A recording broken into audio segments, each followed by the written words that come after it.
بسم اللہ الرحمن الرحیم۔ پیارے بچوں السلام علیکم، میں ہوں آپ کا ٹیچر ندیم اختر اور آج میں آپ کے لیے اردو گرامر کا ایک نیا موضوع لے کر آیا ہوں۔ پیارے بچوں، جیسا کہ آپ جانتے ہیں کہ اس سے پہلے ہم نے یہ سیکھا حرف کیا ہوتا ہے، حرف سے لفظ کیسے بنتے ہیں اور لفظ کی اقسام کیسی ہوتی ہیں اور لفظ کی اقسام کون کون سی ہوتی ہیں۔ پیارے بچوں، آپ کو یاد ہوگا ہم نے یہ بھی سیکھا تھا کہ لفظ کی دو اقسام ہوتی ہیں، کلمہ اور مہمل۔ اس کے بعد پھر ہم نے یہ بھی جانچا کہ کلمہ کی کون کون سی اقسام ہوتی ہیں۔ آج ہم انہی کلمے کی اقسام میں سے ایک قسم یعنی کہ اسم کے بارے میں مزید جانکاری حاصل کریں گے۔ بچوں، اسم کیا ہوتا ہے اس کے بارے میں پچھلے لیسن میں بہت تفصیل کے ساتھ گفتگو ہو چکی ہے۔ آئیے اب ہم اس بات کو مزید آگے بڑھاتے ہیں۔ پیارے بچوں، آج ہم یہ دیکھیں گے کہ اسم کی اقسام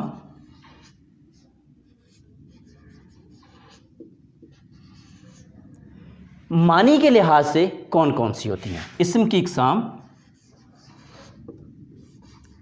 بالحاظ معنی۔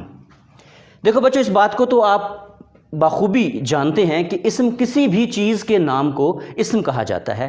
آئیے اب ہم دیکھتے ہیں کہ معنی کے لحاظ سے اسم کی کون کون سی اقسام ہیں جن پہ آج ہم روشنی ڈالیں گے۔ تو پیارے بچوں، معنی کے لحاظ سے اسم کی دو اقسام ہوتی ہیں۔ معنی کے لحاظ سے اسم کی دو اقسام ہوتی ہیں۔ کون کون سی اقسام ہوتی ہیں؟ نمبر ایک، اسم نکرہ، یہ پہلی قسم ہے، اور دوسری قسم جو ہوتی ہے وہ اس میں معرفہ ہوتی ہے۔ لیکن اس سے پہلے کہ ہم اس میں معرفہ کی طرف جائیں، یہ ضروری ہے کہ ہمیں اس بات کے بارے میں مکمل طور پر علم ہو کہ اس میں نکرہ کی تعریف کیا ہے، اس میں نکرہ کسے کہتے ہیں اور اس کی مثالیں کیا کیا ہوتی ہیں۔ تو پیارے بچوں، اس میں نکرہ کسی بھی عام چیز کے نام کو اسم نکرہ کہتے ہیں۔ جی بچوں، اسم نکرہ کی کیا تعریف لکھی یہاں پر میں نے؟ کسی بھی عام چیز کے نام کو اسم نکرہ کہا جاتا ہے۔ آئیے اب ہم اس کی کچھ مثالیں دیکھتے ہیں۔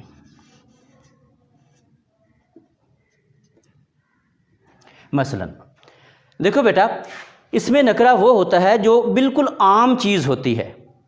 ہمارے ارد گرد موجود عام چیزیں جو ہوتی ہیں ان کے نام کو ہم اسم نکرہ کہتے ہیں۔ مثال کے طور پر ہم لکھ لیتے ہیں لڑکا۔ بیٹا، یہ لڑکا جو نام ہے یہ بالکل عام نام ہے۔ اس کے علاوہ ہم مزید کوئی چیز دیکھتے ہیں، مزید اس کی مثالیں دیکھتے ہیں، جیسا کہ ملک۔ اور کیا مثال ہو سکتی ہے؟ آپ بھی میرے ساتھ دیجئے، مجھے بتائیے۔ بالکل ٹھیک، شاباش، شہر۔ یہ بھی اسم نکرہ کی ایک قسم ہے، کی ایک مثال ہے۔ اور دیکھیے، کتاب وغیرہ وغیرہ۔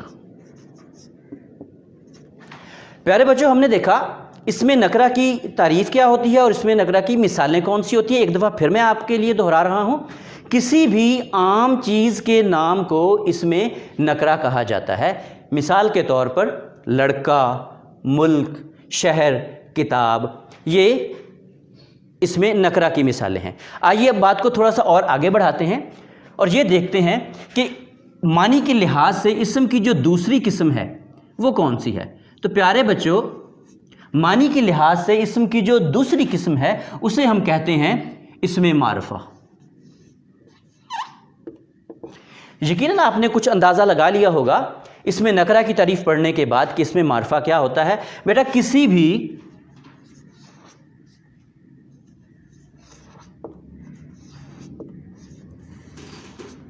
ख़ास चीज़ के नाम को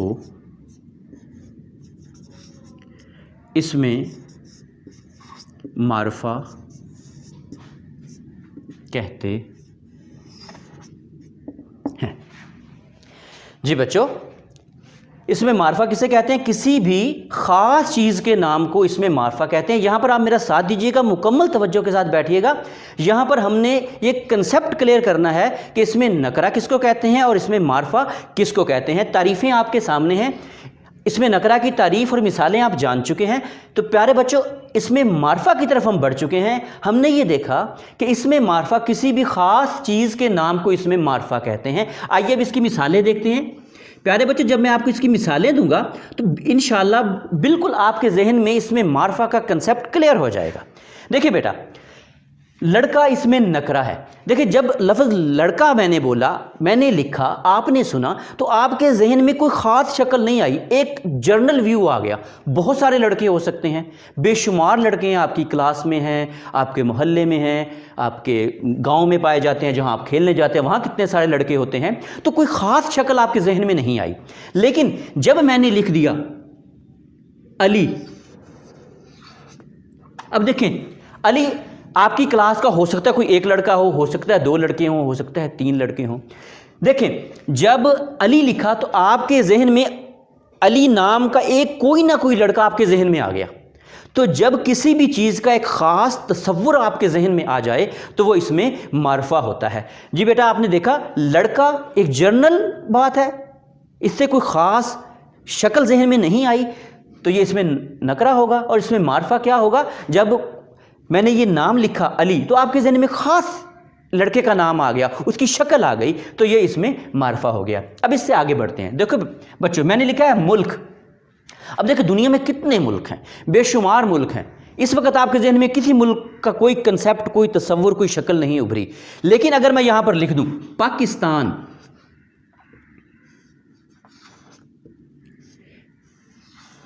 पाकिस्तान लिख दूं, तो प्यारे बच्चों देखा, आपके जहन में एक ख़ास मुल्क का नक्शा, एक ख़ास मुल्क की तस्वीर, उसका इमेज आपके दिमाग में आ गया। तो मुल्क जो था ये इसमें नकरा था, लेकिन जब उस मुल्क का नाम आ गया तो ये इसमें मारफा हो गया। जी बेटा, यहाँ तक बात आपके जहन में आ गई है। अब इससे थोड़ा सा और आगे बढ़ते हैं। देखें, आगे भी जो मिसाल मैंने इसमें नकरा में दी हुई है वो है शहर। देखिए बेटा, दुनिया में कितने शहर हैं, बेशुमार हैं, अनगिनत शहर हैं। तो ये एक आम नाम है, लिहाजा ये क्या चीज़ होगा? इसमें नकरा होगा। लेकिन जब मैं शहर की जगह कह दूंगा लाहौर लिखूंगा बेटा,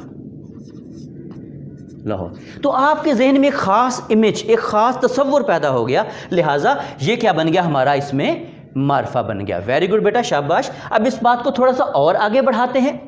आगे देखिए किताब। अब देखिए, बेशुमार किताबें हैं, अनगिनत किताबें हैं, कोई ख़ास तसव्वुर आपके जहन में नहीं आया। लेकिन जब मैंने लिख दिया कुरान मजीद,